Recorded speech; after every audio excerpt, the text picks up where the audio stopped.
In preliminary design, the engineer or designer needs to assess probable impacts and make better decisions before detailed design work begins. Having all the necessary information in AutoCAD Civil 3D enables the designer to more quickly iterate through different design options, performing analysis faster to help uncover problems and determine an optimal alternative. The line work for parcel boundaries can come from surveyed information, geospatial layers, or any other suitable source. We'll start with some conceptual boundaries from the city information that we'll easily swap for more detailed sources later. As I convert the line work to parcels, parcel styles and labels are applied to match the company's standard and give immediate feedback on the size of the parcel. For the protected buffer area, I'll change the parcel to a buffer style that includes a hatch. The road design tools in Civil 3D are incredibly flexible. We'll go ahead and rough in a road for our infill project, knowing that as the design process continues, the design will be refined and perfected. But before I can create my preliminary road design, I'll convert some existing line work into Civil 3D alignments. Like the parcel information, this could come from geospatial data or surveyed information. I can always adjust, refine, or replace information later on after I'm past this conceptual level. I'll convert the southern road to an alignment,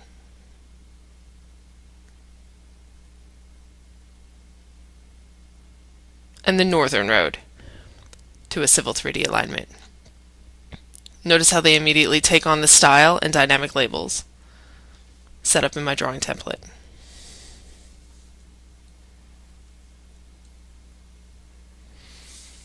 So once that line work is converted, I can leverage the power of automatic labeling, as well as create profiles to show the existing ground.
With the existing information established, I am now ready to create a first draft of my new road design. One tool that will assist my preliminary design is a design check set. A design check set is a list of customizable rules that gives a visual cue when violated. For example, if a tangent is too short or a curve needs a larger radius. This allows me to focus on working through alternatives, confident that I will be alerted to any problems.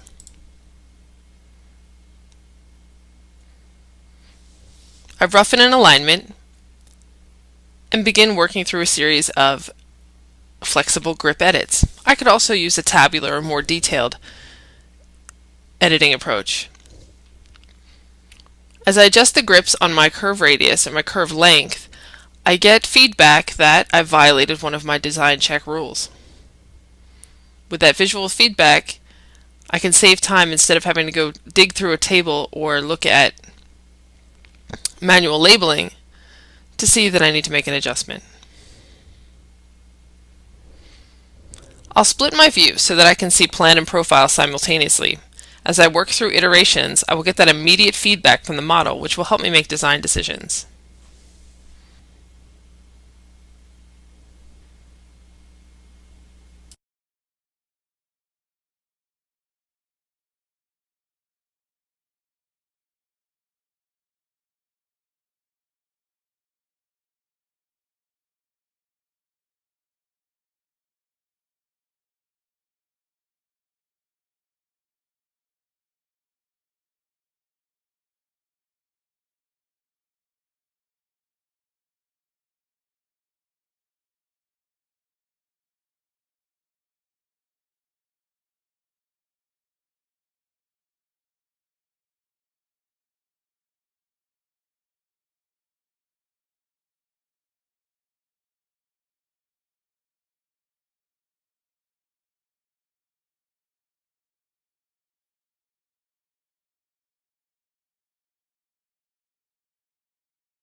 Once the alignment and profile are defined, I can model each new intersection and build a corridor.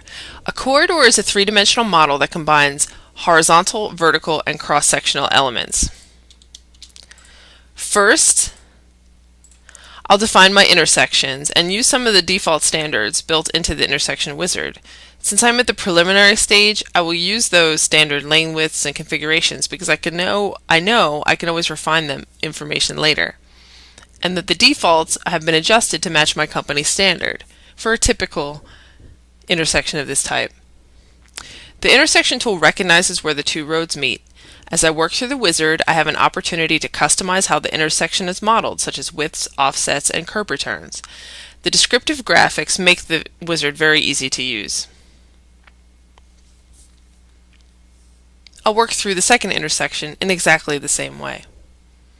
Note that I have choices for intersection type,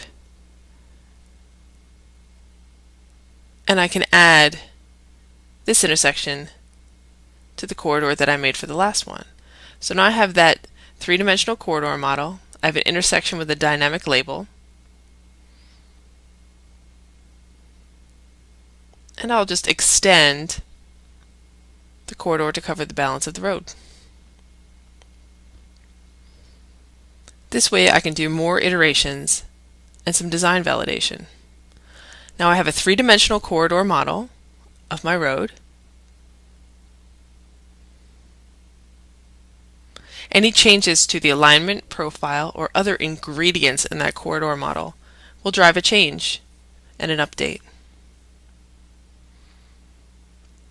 If I once again split my view to see both plan and profile simultaneously, I'll continue to get that immediate feedback from the model to assist me with design decisions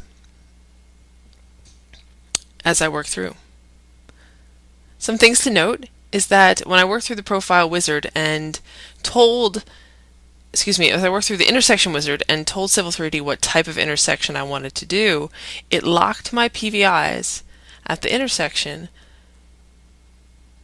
to make sure that I'm always in sync with the adjacent roads. So there I'm locked to those elevations to enforce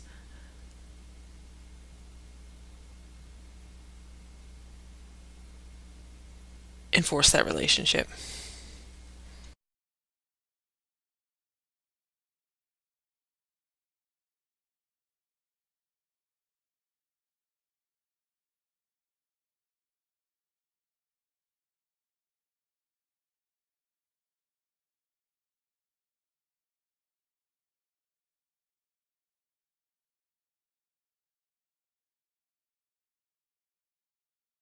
Before Civil 3D, it was difficult to get a really good understanding of your design. Engineers typically would spend years developing the skills to visualize contours in 3 dimensions and create hand sketches of the design to understand its impact. As you build a Civil 3D model, you can use many tools to get immediate feedback about the design. First, let's look at the Drive tool, which gives the designer a simple way to experience the corridor model and its surrounding terrain. I'm just simply going to make a hole in my existing ground surface that my corridor will fill. Let me go ahead and execute the Drive command.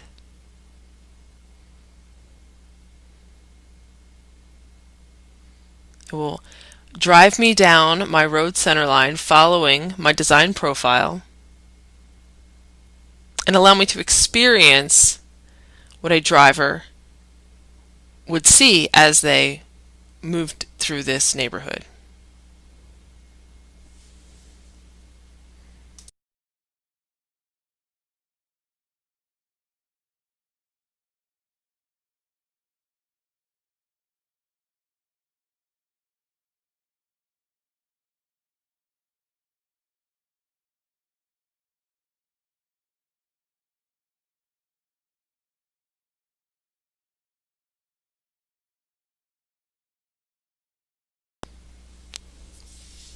Elevation labels are part of any set of construction documents, and they can also be a terrific tool for the person doing the design work. In the past, it was labor-intensive to manually recreate elevation labels during preliminary design. Using alignment labels that reference the finished ground surface, the designer will be able to set up annotations for plan sheets while simultaneously getting design feedback as the model is refined. Offset alignments are linked to the centerline alignment. They are useful for designing right-of-way, lane widening, and more. As the road line centerline is adjusted, the offset alignments will move with it.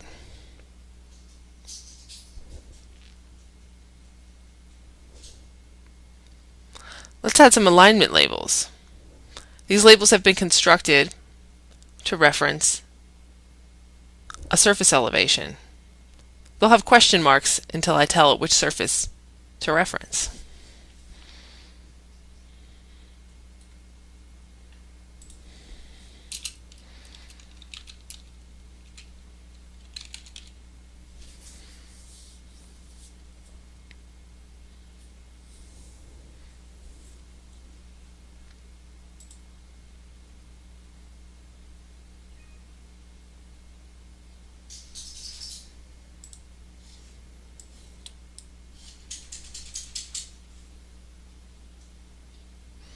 These labels are tied to the offset alignment, and now they also reference the finished ground surface. As the centerline alignment moved, the offset alignment moved as well, and the labels are updated. Anytime the surface updates, the labels will change to reflect the new elevations. This saves drafting effort and helps the designer understand the impact of each iteration.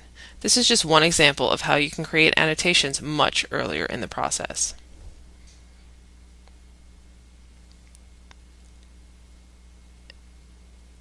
If I add widenings or change the width of my offset, the labels will also adjust. Anytime I make a change that affects the finished ground surface,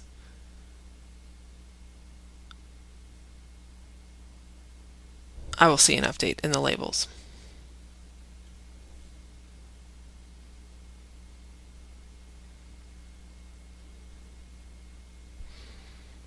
Another way I can experience the impact of a design change is to create profile hatching.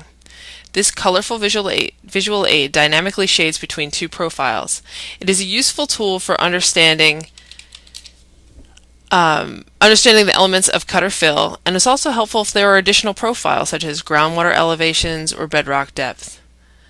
As I work through further profile refinement, I can see immediately where my problem areas lie. I'm also ready for preparing any exhibits or deliverables that require profile hatching.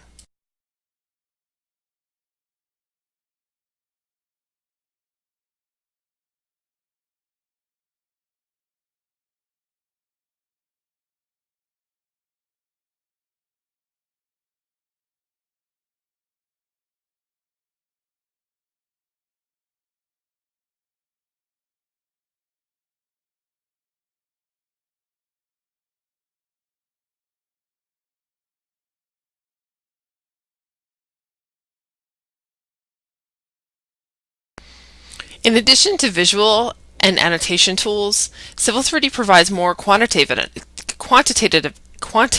analysis for every phase of the design. Engineers are often trying to optimize the amount of earthwork on a project. In preliminary design, there's quite a bit of opportunity to make changes in layout that can profoundly affect those earthwork numbers. A quick composite volume calculation helps in that decision-making process, reducing guesswork and saving time and money in changes in earth moving later. As the designer tries new configurations, both vertical and horizontal, the volumes can be refreshed to see if the design is closer to the goal.